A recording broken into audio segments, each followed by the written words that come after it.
السلام علیکم ورحمۃ اللہ وبرکاتہ۔ محترم سامعین کرام، برادران اسلام، کتاب و سنت کے خلاف جو بھی بات ہوگی اس کا شمار بدعت و ضلالت میں ہوگا۔ اللہ کے نبی جناب محمد الرسول اللہ صلی اللہ علیہ وسلم اپنی امت کو بدعات سے ڈراتے تھے، بدعات کی مذمت بیان فرماتے تھے، اور اپنے خطاب کی ابتدا میں اللہ کے نبی صلی اللہ علیہ وسلم فرماتے، صحیح مسلم حدیث نمبر 867 کے اندر موجود ہے، فَإِنَّ خَيْرَ الْحَدِيثِ كِتَابُ اللَّهِ وَخَيْرَ الْهَدْيِ هَدْيُ مُحَمَّدٍ صلی اللہ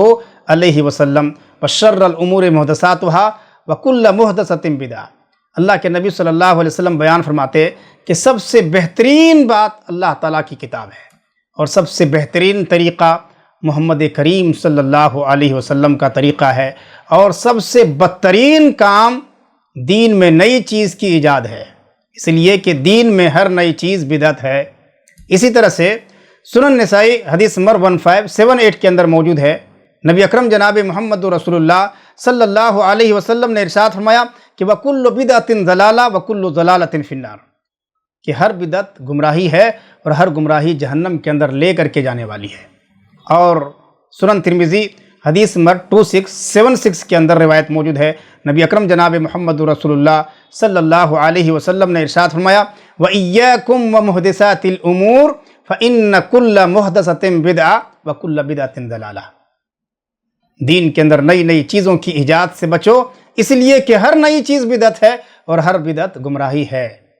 تو اللہ کے نبی صلی اللہ علیہ وسلم بدعتوں کی شدید مذمت بیان فرماتے تھے، یہ ایک قابل نفرت عمل ہے۔ آپ پڑھیے ابو داؤد حدیث نمبر 4607 کے اندر روایت موجود ہے، حضرت ارباز بن ساریہ رضی اللہ تعالیٰ عنہ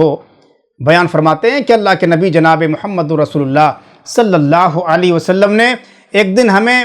نماز پڑھائی، نماز پڑھانے کے بعد آپ صلی اللہ علیہ وسلم ہماری طرف متوجہ ہوئے اور ایسی عظیم نصیحت کی